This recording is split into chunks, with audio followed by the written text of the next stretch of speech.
حضرت امام محمد بن حنبل رحمۃ اللہ علیہ نے غلام خرید کے لائے، تو امام صاحب رحمت مجھے دے دیں گے، امام صاحب جب غلام خرید لائے تو خرید کر کے نا تو آپ اسے گھر لائے تو فرمانے لگے تیرا نام کیا ہے؟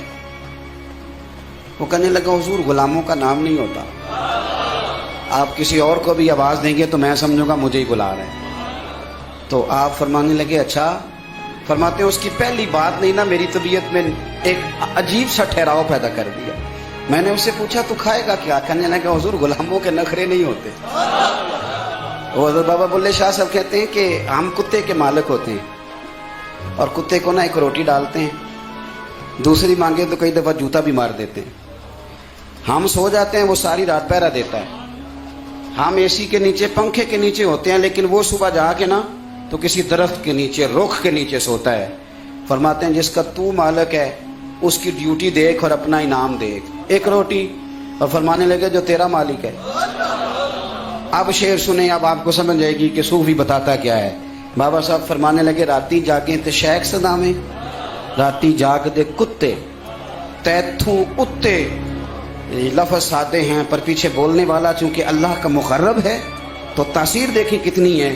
فرمانے لگے تو راتی جاگیں شیخ صدا میں، راتی جاگ دے کتے تیتھوں اتے، ایک برکی دا قدر پچھان پاویں مالک ہوں ون ستے، تیتھوں اتے اوے رکھا سکھا کھا دنے جا رکھاں وچ ستے، تیتھوں اتے اٹھ بلیا چل یار منا لے نہیں تے بازی لے گئے نہیں کتے، اٹھ بلیا چل یار منا لے نہیں تے پھر بازی لے گئے۔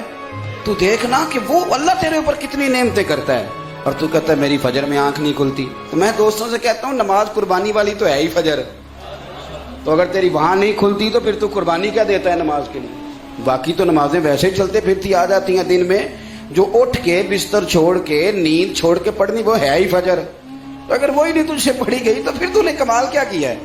اور میں آپ کو عرض کروں یہ بھی بہت بڑا بہانہ ہے کہ میری آنکھ نہیں کھلتی۔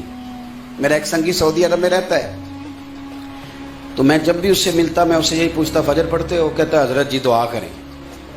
اب یہ بھی بڑا مسئلہ ہے، تنخواہ لینے جانا ہو تو لوگ دعا نہیں کراتے، فٹافٹ بینک پہنچ جاتے ہیں، لیکن نماز کے لیے دعا کراتے ہیں۔ وہاں کوئی تویز یاد نہیں آتا، کوئی نہیں کہتا میرا تنخواہ لینے جانے کو دل نہیں کر رہا۔ کبھی کہا ہے کسی نے ایک کو تویز دے دیں فٹافٹ چلے جائیں گے، نماز کے لیے تویز لیتے ہیں، دعا کریں گے۔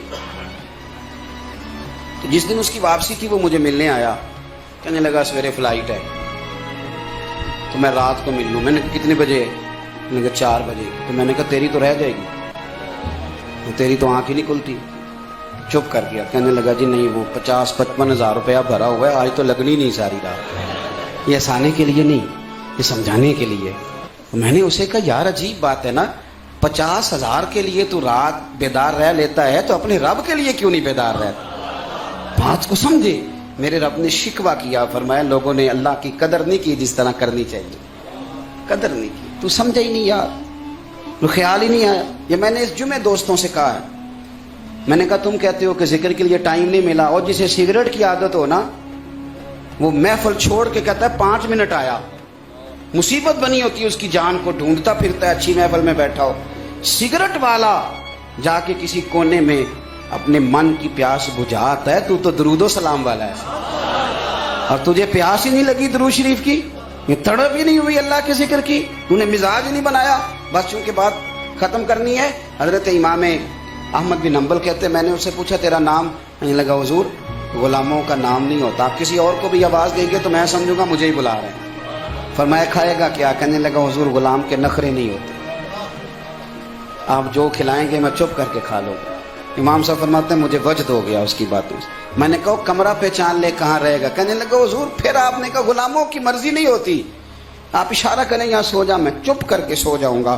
ہم نے نہ کبھی قطرے پہ غور کیا اور نہ دریا دیکھا، بس جہاں تیری جھلک دیکھی وہیں ڈوب گئے، آپ حکم کریں میں سو جاؤں گا۔